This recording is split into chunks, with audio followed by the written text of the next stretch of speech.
increasing life.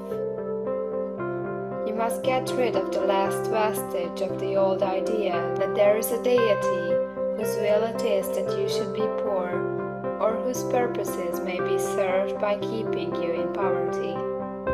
The intelligent substance which is all and in all, and which lives in all and lives in you, is a consciously living substance. Being a consciously living substance, it must have the nature and inherent desire of every living intelligence for increase of life. Every living thing must continually seek for the enlargement of its life, because life, in the mere act of living, must increase itself. A seed, dropped into the ground, springs into activity, and in the act of living produces 100 more seeds. Life, by living, multiplies itself. It is forever becoming more. It must do so if it continues to be at all. Intelligence is under the same necessity for continuous increase. Every thought we think makes it necessary for us to think another thought. Consciousness is continually expanding. Every fact we learn leads us to the learning of another fact. Knowledge is continually increasing. Every talent we cultivate brings to the mind a desire to cultivate another talent. We are subject to the urge of life, seeking expression, whichever drives us on to know more, to do more, and to be more. In order to know more, do more, and be more, we must have more. We must have things to use, for we learn and do and become only by using things. We must get rich so that we can live more. The desire for riches is simply the capacity for larger life seeking fulfillment. Every desire is the effort of an unexpressed possibility to come into action. It is power seeking to manifest which causes desire. That which makes you want more money is the same as that which makes the plant grow. It is life, seeking fuller expression. The one living substance must be subject to this inherent law of all life. It is permeated with the desire to live more. That is why it is under the necessity of creating things. The one substance desires to live more in you, hence it wants you to have all the things you can use. It is the desire of God that you should get rich. He wants you to get rich because He can express Himself better through you if you have plenty of things to use in giving Him expression. He can live more in you if you have unlimited command of the means of life. The universe desires you to have everything you want to have. Nature is friendly to your plans. Everything is naturally for you. Make up your mind that this is true. It is essential, however, that your purpose should harmonize with the purpose that is in all. You must want real life, not mere pleasure of sensual gratification. Life is the performance of function, and the individual really lives only when he performs every function, physical, mental, and spiritual, of which he is capable, without excess in any. You do not want to get rich in order to live swinishly, for the gratification of animal desires. That is not life. But the performance of every physical function is a part of life, and no one lives completely who denies the impulses of the body a normal and healthful expression. You do not want to get rich solely to enjoy mental pleasures, to get knowledge, to gratify ambition, to outshine others, to be famous. All these are a legitimate part of life, but the man who lives for the pleasures of the intellect alone will only have a partial life, and he will never be satisfied with his lot. You do not want to get rich solely for the good of others, to lose yourself for the salvation of mankind, to experience the joys of philanthropy and sacrifice. The joys of the soul are only a part of life. and they are no better nor nobler than any other part. You want to get rich in order that you may eat, drink, and be merry when it is time to do these things, in order that you may surround yourself with beautiful things, see distant lands, feed your mind, and develop your intellect, in order that you may love man and do kind things, and be able to play a good part in helping the world to find truth. But remember that extreme altruism is no better nor nobler than extreme selfishness. Both are mistakes.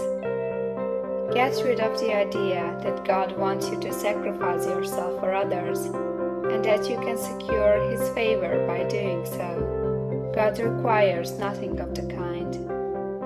What He wants you is that you should make the most of yourself, for yourself and for others. And you can help others more by making the most of yourself than in any other way.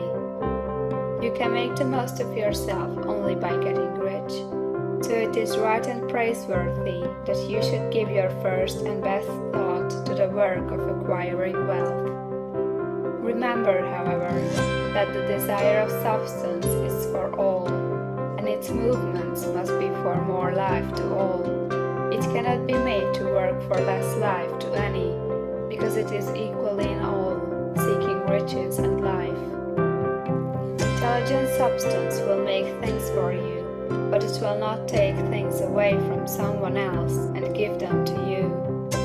You must get rid of the thought of competition. You are to create, not to compete for what is already created. You do not have to take anything from anyone. You do not have to drive sharp bargains. You do not have to cheat or to take advantage. You do not need to let any man work for you for less than he earns. You do not have to covet the property of others or to look at it with wistful eyes. No man has anything of which you cannot have the like, and that without taking what he has away from him. You are to become a creator, not a competitor.